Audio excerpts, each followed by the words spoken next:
मेरी जीजियों, मेरे जीजाओं, मेरी बेटियों, बेटाओं, मेरी माताओं, मेरे भाई,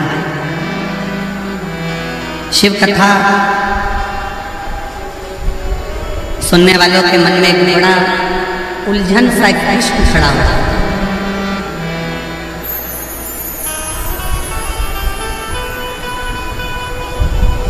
कई लोग एक प्रश्न खड़ा कर देते, क्यों गुरुजी, हम इतना पुण्य करते हैं, हम इतना भजन करते हैं, हम इतना कीर्तन करते हैं, हम इतना मंत्र जाप करते हैं, हम इतना नाम जाप करते हैं, हम इतना स्मरण करते हैं, हम इतना पुण्य करते हैं, हम भजन करते हैं, कीर्तन करते हैं, मंत्र जाप करते हैं, पुण्य करते हैं, और उसका फल भगवान बहुत लेट देता है, बहुत लेट, बहुत देर से देता है। और थोड़ा सा यदि पाप कर्म हो जाए,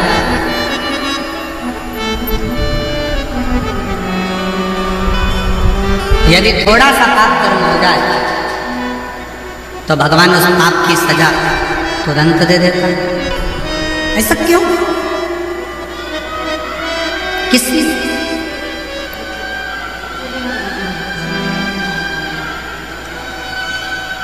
थोड़ा विचार करिएगा कि पुण्य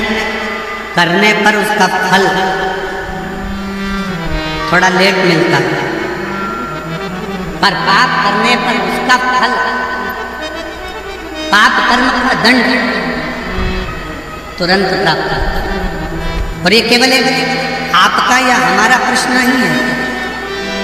ये केवल आपका और हमारा प्रश्न नहीं है। एक बार माँ जगत जननी जगदम्बा माँ पार्वती जी भगवान देवाधिदेव महादेव के साथ में भ्रमण करने के लिए निकलती हैं और महाकाल वन उज्जैनी में पहुंचती हैं, अवंती का प्रदेश।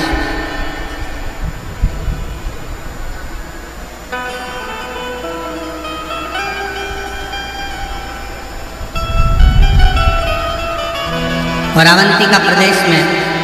महाकाल वन में पार्वती जी ने भी शिव जी से प्रश्न,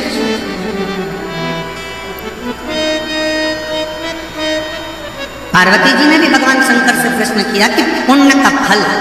लेट मिलता है, पर पाप का फल तुरंत प्राप्त होता है, तुरंत मिल जाता है।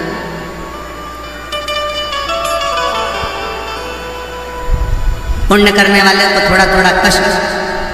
भोगना ही पड़ता है, पर पाप करने वाला तो तुरंत फलता भी है, फूलता भी है, और उसका पाप कर्म उसके सम्मुख में होता है। माँ जगत जननी जगदम्बा माता पार्वती जी ने उसी पल, उसी घड़ी, उसी क्षण कहा, तो शिव जी ने उत्तर दिया। भगवान देवाधिदेव महादेव, भगवान शंकर, कृपा सागर, दया सागर, करुणा सागर, मेरे शिव, मेरे उगड़दानी, मेरे शंकर उत्तर देते हैं, पार्वती, फसल बोने वाला किसान, ज्वार बोने वाला, मक्का बोने वाला, गेहूं बोने वाला, धान बोने वाला, सब्जी लगाने वाला एक किसान अपने खेत में हारमोनियम, अपने खेत में एक किसान जब अपने खेत में काम करता है, किसान जब अपने खेत में फसल लगा रहा होता है, आलू लगा रहा है, प्याज लगा रहा है, लहसुन लगा रहा है, मूंगफली लगा रहा है, सब्जी लगा रहा है, सोयाबीन लगा रहा है, धान बो रहा है, गेहूं बो रहा है, बाजरा बो रहा है, मक्का बो रहा है, किसान लेट आती है, किसान ने फसल लगाई, उसको आने में देरी होगी, पर किसान जैसे ही फसल लगाता है, उस फसल के साथ में थोड़ा घास, थोड़ी दुर्वा, थोड़ी दूब, थोड़ा खरपतवार उसके साथ जन्म लेने, उसके साथ जन्म लेने। अब जरा विचार करिएगा, किसान ने तो गेहूं लगाया, घास क्यों लगी? किसान ने तो बाजरा लगाया, खरपतवार क्यों लगी? किसान ने तो धान लगाया, उसके साथ में दूबा क्यों लगी, घास क्यों लगी, खरपतवार क्यों लगी, किस लिए?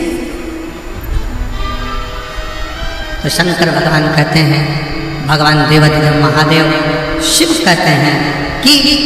जो फसल लगाई है उसको लगने में समय लगता है, पर उस फसल के साथ में थोड़ा थोड़ा घास, थोड़ा थोड़ा खरपतवार, थोड़ा थोड़ा बेकार घास उसके साथ जन्म लेता रहता है, उसको कोई लगाता नहीं, फिर भी वो लग जाता है। उसी तरह पुण्य रूपी फसल को लगने में थोड़ा समय लगता है, पर पाप रूपी घास, पाप रूपी खरपतवार बीच बीच में जन्म लेकर सामने प्रकट होता है।